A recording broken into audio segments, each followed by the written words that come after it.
Welcome back to another solo episode. And I was thinking as I was like prepping for this, I was like, okay, I want to try and do a solo episode a month, but I'm really trying to be more intentional with the solos. So I want there to be a specific topic that like I'm diving deeper into so that I can really, honestly, for me, the reason I do this is because when I get questions on certain things, it's easier for me to be like, oh, here, this episode is exactly that, or I talked about it in XYZ. Because that just feels more tangible to digest, in my opinion, as a listener and consumer. And then mainly as a creator, it's helpful to be like, oh, I know I talked about it in this episode. So mental health is obviously a large pillar of my business and my content and everything I do. And I feel like we haven't done a personal like deep dive in a while. And I do feel like I'm in a good place right now as we're speaking about this. Obviously, your mental health can shift every day, every hour. However, I do feel like with time, whether it be with age or experience or different life opportunities, I have tested out an array of things and figured out like what really has helped me and worked for me. So we're going to go into that, where I stand right now with my mental health, history, we're going to get into medication, we're going to do the whole shebang. So this is the mental health episode. And you know what? My psychic, I'm going to see if this makes it to the title. I'm not sure. And yes, I have a psychic. The last time we met, we were talking about like the wording of things. Honestly, she was just saying these random things to me. And I'm like writing everything down in a note so I can reference it later and like see what comes true and all of that. And she was like, I want you to shift the wording around mental health to how I work towards a happy and healthy mind and body. And I was like, oh, wait, I love that. Love. So here is how I work towards a healthy and happy mind and body. Let's go back to the beginning. And I have notes on my phone. I'm not like scrolling if you're watching on YouTube. Also, I know I say this whenever I mention YouTube, but like watching podcasts turns out is very enjoyable. And I know I've always shit on people who do it, but now I kind of get it because my Nana was over the other weekend for the Super Bowl. No big deal. The Eagles won. And we were all going out to dinner on Saturday night and she just like wasn't feeling up for it. So we were like, okay, you can stay here if you want, but what do you want to watch? I'll put something on Netflix for you. And she's just rewatched Younger. And so she's obsessed with Nico Tortorella. And she recently learned that I had them on my podcast. And she's like, I want to watch the episode. So I put on the episode on my TV just through YouTube. And I was watching it for a bit with her. And I was like, wait, this is so enjoyable to observe. Less so, I don't like observing myself in that manner, but very digestible to watch the podcasts. And all of our podcasts, unless they're virtual, so 90% of them are on YouTube. So you can watch if you're interested. Plus, I have a fire outfit today that I'm obsessed with. All right. To go back to the very beginning in terms of anxiety, I grew up in a household that knew anxious women. I will say that confidently, majority of the women in my family, extended family, have anxiety. And it was always something I observed and witnessed and felt was normal. We also were like, I feel like it was discussed, but maybe it wasn't. I don't know. It was just kind of what I knew.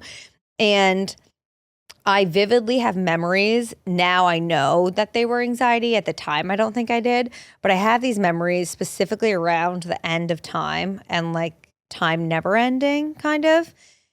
And just the idea of infinite life and what happens after you die. I don't know. Sorry if that's a trigger for you because it still is for me. But I just remember having conversations around that. I don't know why I was talking about it at that age and feeling like I was going to throw up and being like, please stop talking about it. Please stop talking about it. I feel like I'm going to vomit. And that was like anxiety kind of taking over those physical traits at that age. And that was young. That was like middle school. And then I feel it turned into high performing anxiety. Is that what it's called? I think so. And I felt like I was getting all of these achievements, specifically around sports, not around school at this time. And I was definitely running anxious in the sense that I felt like I had to do everything and I had to live up to these expectations. But because I was getting the accolades, I was like, well, this just must be how I have to do things. And this must be how I'm supposed to feel. And look, it got me this, so I have to continue that. And then I went to college, and that's where it also took on academics. And I remember in high school, like I didn't do well in school, and my mom was always, always on my case about my grades, which like I get. And the first semester in college, I don't know what shifted for me or what changed, but I got like a 3.93. I will never forget. It was 3 A's and 1 A minus. And instead of being so proud, and I just feel like this really clearly shows the like high performing or high achieving anxiety mind. Instead of being so happy and proud, my first thought was, well, now I can never get anything less than this. And I spent many of hours in that library. And yes, like I played lacrosse and I had a great party life and I was in a sorority, but I was a really intense student because I put so much pressure on myself. Like, I don't know, I really wanted to get certain grades. And I felt like when I was doing really well, I was getting all these accolades. I was being told how proud people were of me, which evidently ties into my anxiety because I love acknowledgement and words of affirmation, but more so the approval of adults. That's something I can dive into in therapy, but absolutely I do. And I felt that I had to upkeep everything I was doing. But again, I really don't think I had the verbiage or the understanding or the wherewithal to understand that it was anxiety. And I do remember mornings of having anxiety, but that was all because of like hangovers or late nights and drinking too much. And specifically when I would do Adderall at nights, like those next mornings, I just remember feeling like I wanted to crawl out of my skin, but that was more substance induced than general anxiety disorder. But it wasn't until I graduated and started working in the corporate world, specifically in sales and trading, that I feel my anxiety really like took off. And this was because, again, tied into the like high functioning, high performing, anxious type. I was doing so well at my job and getting such positive affirmation and acknowledgement that I felt like the inner dialogue of Looney Tunes was what I was supposed to be doing because it was leading me to success. I also feel like at this time, my anxiety was so intense around controlling every single aspect of my life. And this is also what kind of tied into like the orthorexia that I experienced, where I was hyper obsessed with every ingredient that went into my body, with every single step I took or exercise I did. And anywhere, like I even think about, this is how I know I live such a different life now and mindset. If I was going somewhere, I had to know literally every second had to be planned to the minute. I had to know what restaurants we were going to. I had to know the menus. I had to know all the reviews. I had to know the distance between them and how we were getting there. Talk about itineraries. Like I was cuckoo banana pants anytime I did anything. Like, especially leaving my house. It just caused a lot of anxiety to go somewhere. So I felt like I had to control every second of it. And quite honestly, I must have been a pain to be around. And I think back to even like our family weekends at the beach where I needed to like control every meal we were having. And that's part of why I feel so disconnected from the wellness industry now, because I see some people who are like, these are my 10,000 supplements I travel with, or my 50 steps to my morning routine, or all of the ingredients I'm not eating. And I'm like, I just wish you understood how anxiety provoking that is for your baseline that you don't even notice. Like the obsession, the thought process it takes, like it just is wasting so much brain space. And there was such a shift for me that we can get into after having kids around that, because quite honestly, I didn't have the brain space to give to those things. Like all of that brain space was being put towards my children. And so as a intense, fast-paced, competitive, go person, sales and trading for me was perfect because I thrived there. But it also made all of my not so great characteristics, like I just listed, when they get too intense, but mainly my anxiety, skyrocket because I was surrounded by that like high intensity emotion. And like you really believed in that world, and I don't know how to explain it, but I just, like, time was so anxiety inducing for me and still is, where the idea of standing in like a line to get a salad for lunch or anything, the whole time feeling like I'm on the verge of a panic attack because of how long it was taking. Like I literally, the TikTok trend of like, too bad for me, my body can't tell the difference between XYZ and a bear chasing me. That's what it was. Like my body could not tell the difference between standing in a line at a lunch spot and being chased by a fucking bear. I was permanently in fight or flight mode. And I did not notice it because it was all I knew. And on top of that, I was going out a ton. I was drinking a lot. I was beating myself up in the gym with like super, super high intense workouts, like pounding on a treadmill as if I was like training for some Olympics and people cared about how fast I could run a mile. Like newsflash, no one fucking cares. And doing only high intense workouts. And I literally had 2 paces, and it was 0 if I was asleep and 100 if I was doing anything else. And I remember having this conversation, and this jumps ahead a little bit and I'll go back, but I remember having this conversation with my dad after we had both quit our jobs in that industry-esque and saying like, it feels as if my blinders have been removed and as if I was a horse on a racetrack with those blinders of like one track mind. All that matters is in front of me. I don't care about anything else. Go, go, go, go. And then leaving that industry and seeing how the rest of the world operates and seeing that that isn't necessarily normal or the best way to live and accepting that there are other paces to do things at. Still, time is a big trigger for me. And I'll dive into that because it's kind of shifted on why, but feeling this must go, must go, must go has always been my life. And I do think part of it ties into the way I was raised. Love my mother to death and my father, but there's not much like relaxing ever happening. And I don't think I ever saw adults simply relax or rest. And so the concept of that feels so foreign to me to allow myself to relax and or rest. And I have to like push myself into doing that. And my anxiety performance focused mind is always, what can I be doing more of? What should I be doing instead of simply allowing myself to just exist and be? So post-college, when I was working, my anxiety was definitely intense. And when I quit my job, I remember struggling with these post-concussion symptoms and seeing my neurologist. And my mom happened to be with me because she was like, wanted to be my, I don't know, kind of like proxy of sorts and like stand up for me and take notes and whatever, because she knew that it was a lot. And I think she was just being protective of me. And my doctor asked, because I was still getting migraines, and he was like, do you consider yourself anxious? And I was like, well, no, I just quit my job. Like, I'm not anxious. And my mom was like, girlfriend, newsflash, you are very anxious.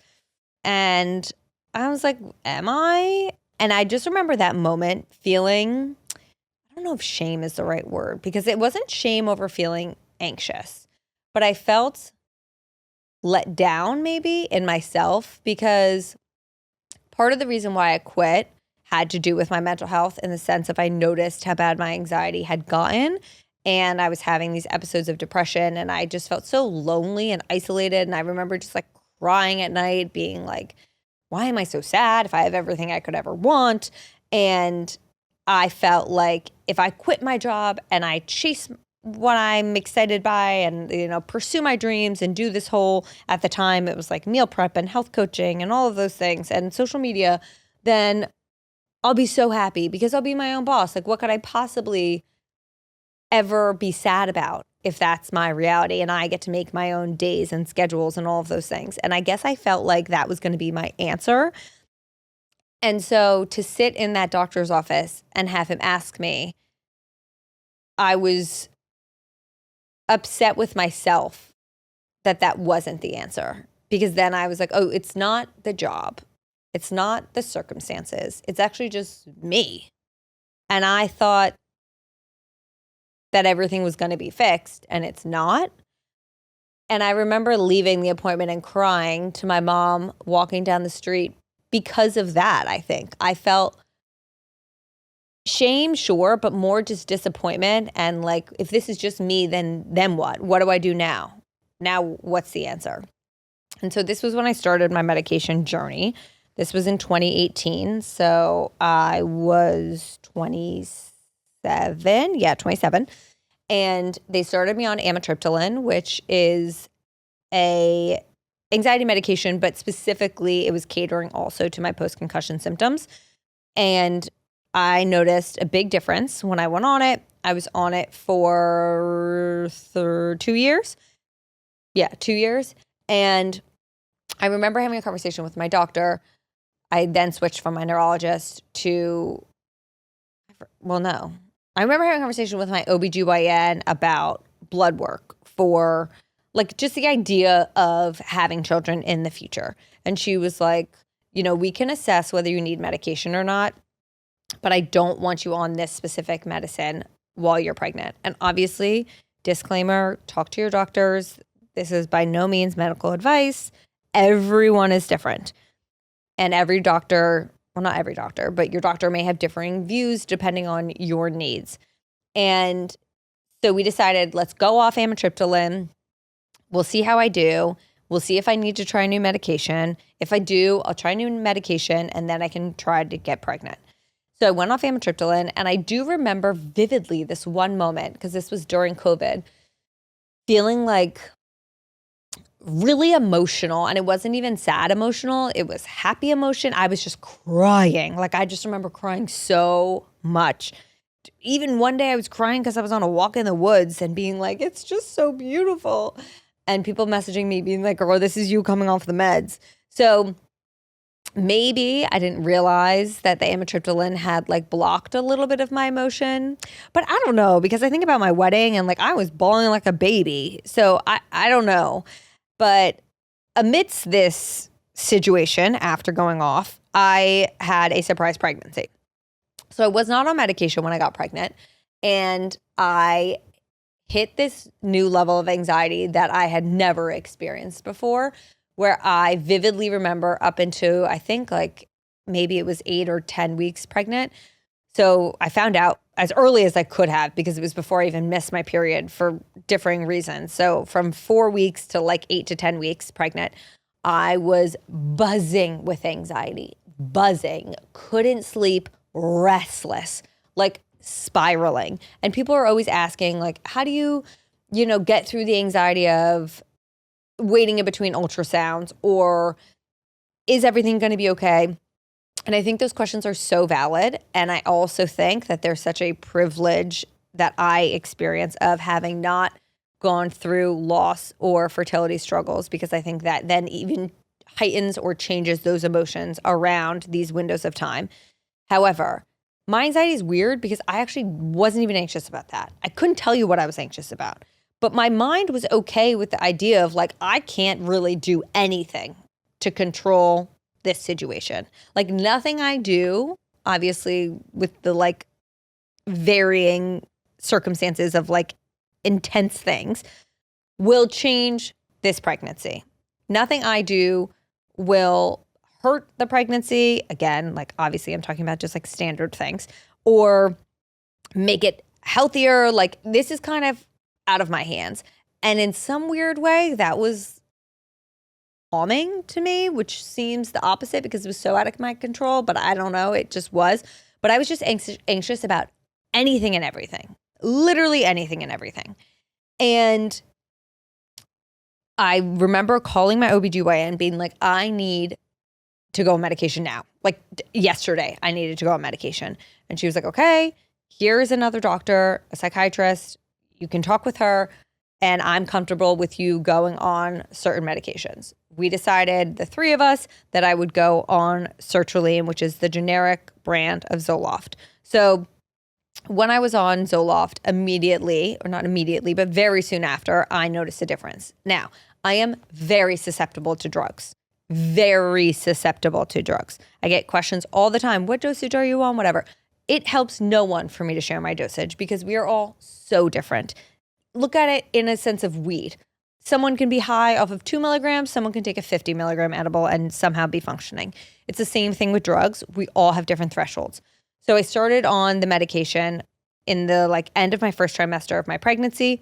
And I can confidently say, because I get questions on this all the time, again, speak to your doctor. I was on my medication all throughout my first pregnancy, all throughout postpartum and breastfeeding, and then maintained on it all throughout my second pregnancy, all throughout my second postpartum and breastfeeding. So after going on the medication, it drastically improved my anxiety. And yes, I still struggled, but it was not like this crippling, cannot function feeling.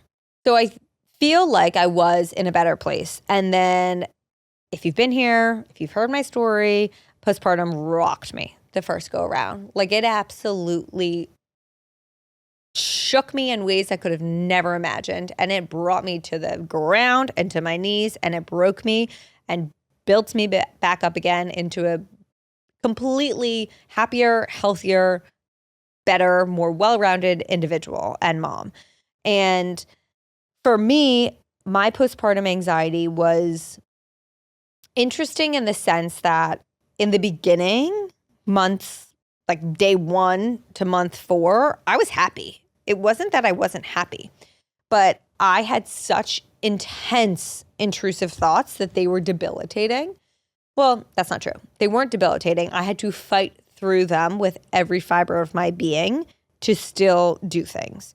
And I've talked about intrusive thoughts before. I'll put a trigger warning now for anyone. They are what I compare to observing the like Final Destination moments. If you grew up in the 90s, you may have seen those like horrific movies, Final Destination, where they like see these awful things happening and them dying. And then they like cut to reality where they saw kind of the future and then they're like escaping death by avoiding the situation. That's what it felt like, where I felt like I was constantly seeing these visions of horrible things happening to myself or my child. And I've done so much therapy around this, but a lot of it for me brought in my PTSD around head trauma. And so a lot of it was my baby experiencing head trauma. And I feel discomfort sharing it because I feel it just feels ugly is not the right word. And I don't feel like I'm scared people are going to judge me because I don't care about that. I don't like saying that. It just feels uncomfortable to say things out loud, but I think it's beneficial for people listening. But for me, it was if I was walking through a doorway, I saw myself slamming his head into the side of the wall or dropping him on the floor and like hitting his head on our countertop. Or good Lord, if I went near a staircase, it was like throwing him down the stairs or like any short railing. Like my mind just went to like, what if I just threw him over? And I want to be very clear. There was never a sense of I want to do that at all. But my brain was like, but what if I did? And it was really terrifying because A, you're freshly postpartum, so you're adjusting to 10,000 things. B, I had never experienced these intense feelings before. I've experienced like, oh, that light bulb's hot. I wonder what would happen if I touched it. But never like around someone else, especially a being that you love so much and are so obsessed with, and all you want to do is protect them. And I just felt terrified by them. And I remember opening up to my friends and my doctor and my therapist, and then on social media, and realizing that many of us experience these, but it felt all consuming and it would eat me alive at night. I would have intrusive thoughts that I had like suffocated him in my sheets, even though we weren't sleeping in the same bed. Like a lot of it had to do with my underlying anxiety. A lot of it had to do with sleep deprivation. We didn't have overnight help with my first. A lot of it had to do with, we were also in like kind of peak COVID. So there was just like so much underlying anxiety in the world. And I was constantly fearful that like someone was going to get him sick and what were we going to do? And every time we saw someone, the next 3 days was like, oh, what if I got a text that they were exposed? Then was my son exposed? You know, all of that underlying emotion that I didn't know was different because I had never experienced a postpartum outside of COVID. But the intrusive thoughts had gotten worse and worse, and as had the general sleep deprivation. And my doctor and I decided that we were going to increase my medication. which we did, and it helped. I think for me, the biggest thing that helped with intrusive thoughts is saying them out loud, like saying to my husband, I'm having a really bad intrusive thought right now, that XYZ, and then repeating, that's not reality. That's just my brain preparing me for worst case scenario, which is what I think our body is doing, because our body is adapting to, again, I'm not a professional, but our body is adapting to this new normal, and your biggest fear and focus is protecting this very fragile thing. And so my brain was almost showing me like, this is the worst thing that could happen. And how would you adapt or adjust? I don't know. But eventually they got better. But of course, they got better. And then the postpartum depression kicked in, which was a fun little cocktail of emotions. And for me, that was more around like month 5 to 9. And that just felt like deep, intense sadness, questioning of existence in a way of like, what if I just kind of disappeared? Never suicidal, but just what's the point, I guess? That makes me so sad to say, but that's the truth. And loving my child so much, but feeling so sad about everything. And I feel like that's why I feel such an intense bond to my first. I feel very connected to my second as well, but it's more of like a playful best friend. Like, we have so much fun together. And my first kind of almost feels like a trauma bond, if we're being honest, because it was like, you made me a mom. I went through dark, dark times that I wouldn't wish on anyone and that I hadn't imagined I would feel. But he was the reason that I focused on getting better. And so like, he was that shining light of sorts for me. We increased my medication again.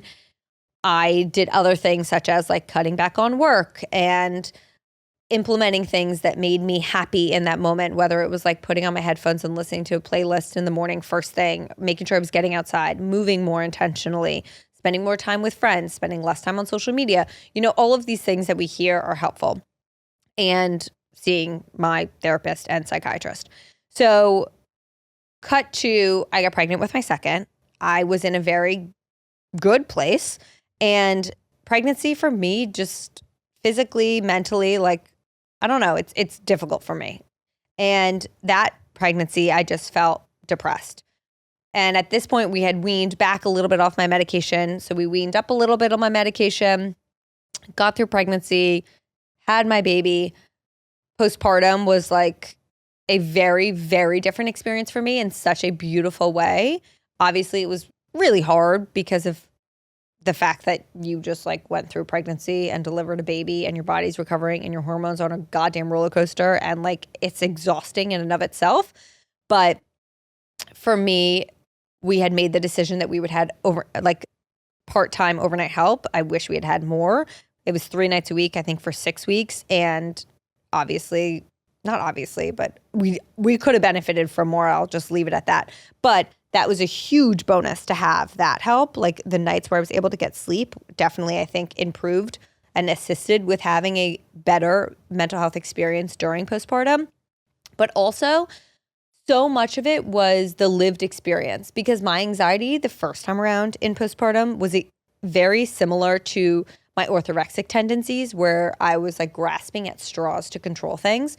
I just wanted to feel in control because I felt so out of control. So I look at something like how I used to treat a schedule or his feedings, or I don't know, those types of things. Like, I was so anal. And did it help in certain ways? Yeah, it did. Do I still believe in a schedule? Yes, because I like to know when I have time. But I was like clawing at my seat if we were heading home and it was 5 minutes past his nap time or something. Like, it was eating me alive. And I think the reason for that was because I felt if I didn't do that, I was terrified of what would happen. With my second, I'm well aware that like kids are way more adaptable than we give them credit for. Also, my second and first are two polar opposite beings. And it kind of made me realize that like we're all just throwing shit at the wall and seeing what sticks, because you can do the exact same thing for two kids and it's going to get wildly different results depending on the children. And also with a second, like you can't control everything because you also have a first that you're you're living with, and you can't just like sit home and obsess over a schedule because you have a first child that you're doing things with. And so it pushed me out of my comfort zone in a way that was so beneficial. But the most important thing was that I had the wherewithal to know that not everything was permanent. So when I had dark moments or blips of time where I was experiencing postpartum blues and I was sad, or like, oh my God, this is really fucking hard, or crying because my first one to play with me, but I was breastfeeding my second and I felt like I was failing everyone, I knew this is temporary and this is not going to be forever. And I will get through this. And there will be a day where I will look back on this and be like, oh, that was hard, but look at us now. And I just held on to that so tightly, even when, and I say this a lot, Joe, and I always joked about this, that like, thank God we had our first as our first and our second as our second in terms of my mental health, because my first, I was in a dark place mentally, but he was the easiest baby. And my second, I was in such a better place mentally, and he is just a wild one. And even the sense of like him not sleeping through the night for so long until like, I don't know, 6 months, I think was the first time he did it. Like that would have broken me the first go around because of how fragile I was. And the second time I was like, this sucks, but like he will sleep. Like one day he will sleep. And I had that confidence and knowledge to really lean on that got me through the harder moments. So again, as I mentioned, I was on medication this entire time, changing dosages dependent on how I was doing. Now I'm almost a year and a half out of postpartum, my second go around.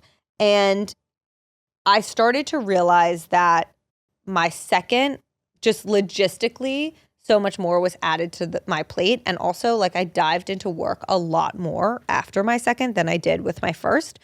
And I'm so grateful for that. But it felt like I was just drowning in like thoughts and things. And it was anxiety, kind of, but it was more so, I've said this many of times, I felt like my brain was a Internet Explorer with 10,000 tabs open, and someone else was controlling when the tabs were switching and to which one. So it just felt like I was constantly going back and forth and there and this way and that way between different things. And I actually wasn't in control of it. And I had been diagnosed with ADHD as a kid. I didn't like medication, so I had never gone on it. I dabbled with like Adderall in college, but that was more so for like partying than it was for anything else.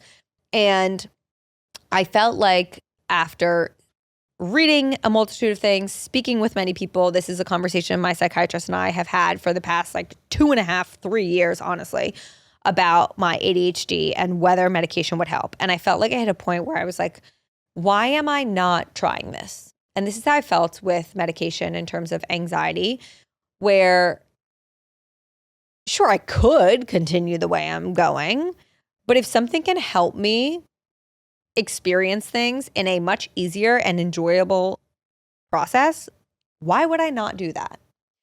And I know a lot of people have shame around medication. I personally do not have shame around the need for it. I know I talked about like the shame and guilt I had around separate feelings when I started, but if someone broke their leg, we would never be like, walk it off. You're good. You don't need crutches. Just come on.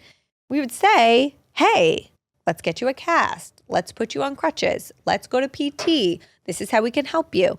Mental health is no different. Some of us are biologically built different and we need extra assistance. And I have no shame in that whatsoever.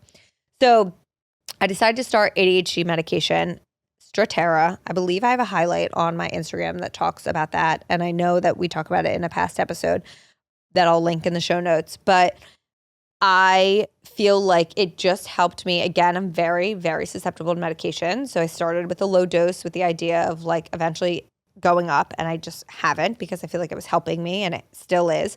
But feeling like I now have more control over what I'm doing with my thoughts and my time. And the way I explained it was to my doctor, similarly to how I said about like the window browser. I remember sitting on a train, and this was my like telling moment of, okay, we need to do something.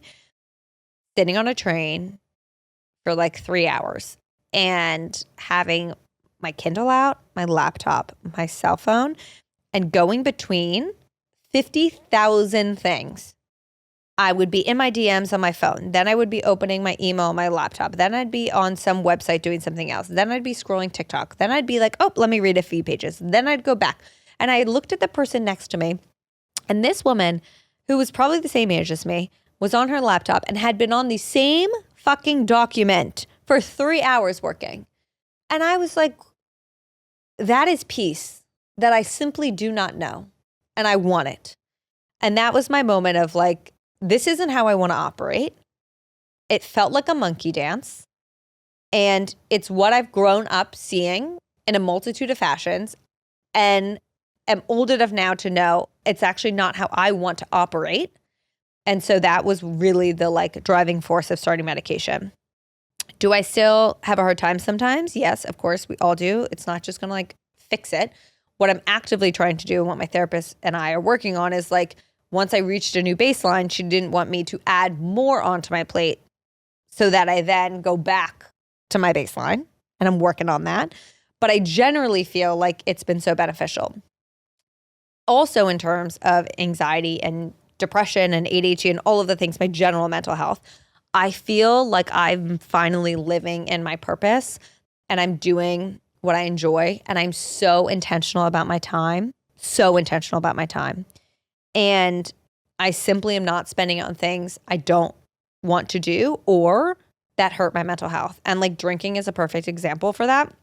People ask all the time, do you think I'll ever drink again? Do you miss drinking? Blah, blah, blah. I literally don't think about it. I don't even think about it ever. Once in a rare occasion am I like, oh, don't think about it because it simply doesn't serve me. All it did was hurt my mental health, and like my focus is being the best version of myself so that I can show up as the best version of a mom to my children. And being an anxious, depressed version of myself is not the best version. So for me, cutting out alcohol was like a no-brainer, honestly. Once I did it and I noticed how I felt, I've no interest in going back. Other things that are like non-negotiables for me in terms of prioritizing my mental health are my morning routines. And I say this in a way that I think is different, very different, I know, than what I used to kind of preach, because I feel like I used to have these like 50-step routines to the point, and I noticed at the time, to the point that they were almost making me more anxious because it was so many things I had to get done. And I see that in people on social media. Like I observe it as a consumer and I'm like, girl, you're stressing yourself out more. You just don't know. But my routine now is simple. I wake up, I have a glass of water, I take any supplements I need while I'm journaling. Like for me, sitting in peace and writing on a piece of paper, specifically the Quiet Your Mind and Busy Your Hands journal, like is so intentional on how I want to start my day because I haven't even looked at my phone yet. My alarm goes off. I grab my phone, but I don't look at it. I walk downstairs. I say hello to Charlie. I grab my glass of water. I sit on the couch and I journal. And like non-negotiable, that's how I start my day.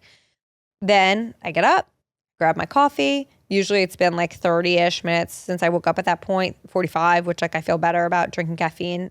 Again, half caffeinated. I forgot about that. Like coffee for me was really increasing my jitteriness of anxiety. So I've switched to half calf. I'll have 1 cup of like half calf in the morning. And then honestly, anytime after that, majority of the time, I'm only having a matcha. And I'll sit there with my coffee. I'll catch up on some work. I'll respond to text messages from the night before that like I got after I fell asleep. I really try to not be on social media. It's hard because sometimes I'll go on to do something for work and then I get caught in the madness. But like I really, really try not to scroll. And that's my first like hour-ish of my day. Do I get that hour every single morning? No. Do I wish I did? Yes. But sometimes I don't.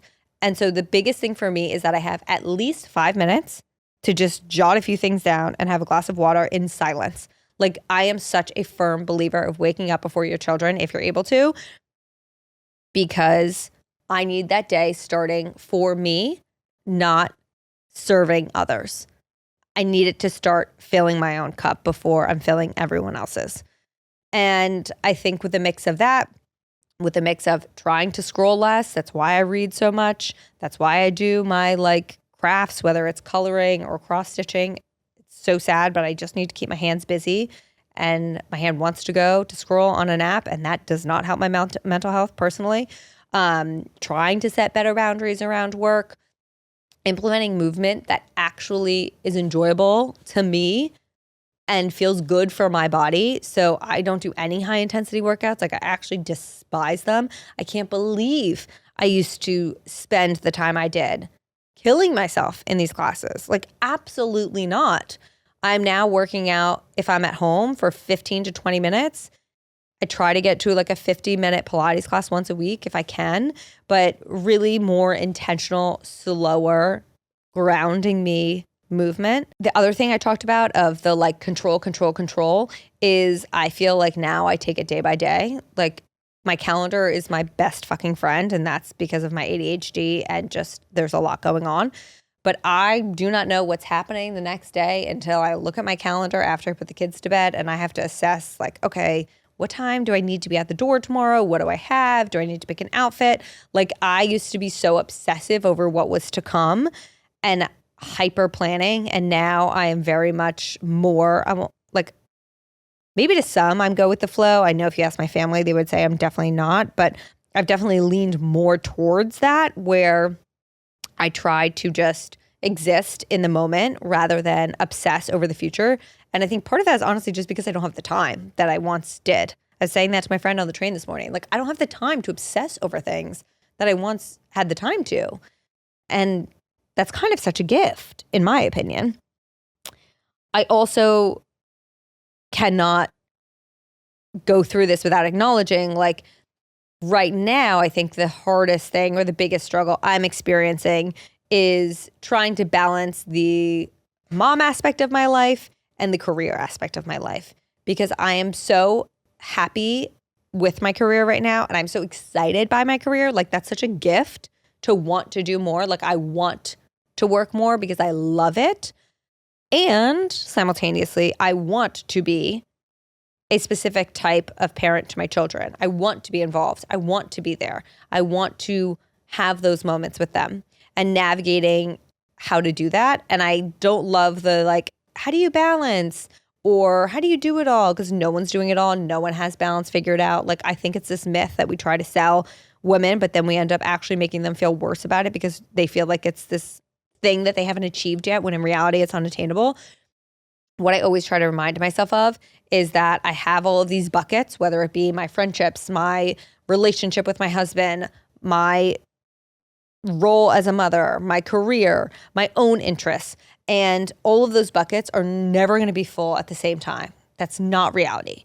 But I want to be able to have liquid in all of them. I want to actively be able to pour a little bit into every single one. And sometimes one's going to be way more full than the other. That's fine, as long as none of them are depleted. And that is kind of how I always am going about things, where it's like, okay, how do I fill my cup to then pour into these things? But I will say the biggest supporter for all of that, for me to be able to do this career, for me to be able to do the things I do, is my husband, and like his intense 50-50 divide and like literal involvement as a parent, and also the financial stability of having childcare and the village that we have. Like, that cannot be looked over, whether it's paid in terms of our nanny or unpaid in terms of our friends and family. So for me, I feel like that's kind of how I'm attempting to manage everything right now. So thank God for medication. Thank God for the personal work I've done, honestly. Like, I do feel really proud of the dedication I have to be the best version of myself, because it's really easy to just be like, well, this is it. That's how I am, and not adjust or like put in the time and effort to improve. And I think that I actively do that. And I'm so grateful I do, because I believe it really sets me up to succeed as a mom. And I believe that my kids reap the benefits and hopefully will be grateful for that one day. So I just rambled for a very long time. I'm always impressed. I don't know if impressed is the right word, but people are like, how do you do solo episodes? Do you prepare all these notes? I was like, I literally just sit down and yip, yap, yap. My second grade teacher was right. I could talk to a wall. Or maybe that was my third grade teacher. Anyway, that's the journey, the process. And I will say for anyone who is experiencing dark times right now, you're never alone. Truly, you're never alone in whatever emotion you're feeling. Please reach out to someone, a friend, a loved one, me over DM, most importantly, a professional, to talk about your feelings and to work through these things. And everything's temporary. Nothing is permanent. And there's always a light at the end of the road. So I hope you guys enjoyed this episode. As always, if it resonated with you, let me know. Send me a message, rate, review, subscribe, share it with friends. Like, honestly, that's the best way to grow the show. And I love nothing more than when people are like, I sent this to all of my friends for XYZ. It means the world to me. And I will see you next week on Wednesday with Conversations with Cam.